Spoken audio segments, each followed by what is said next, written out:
So friends, on the Bella Chinen channel today, I'll show you how to recover deleted photos on your Android phone. Now for this, depending on your phone, there are basically two options.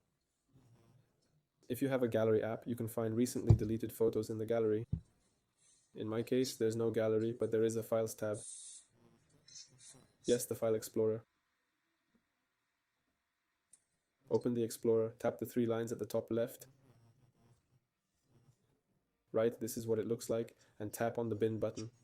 There, and here you'll find the recycle bin. Also, you can download a third-party app like I have here, an Explorer, or just Files.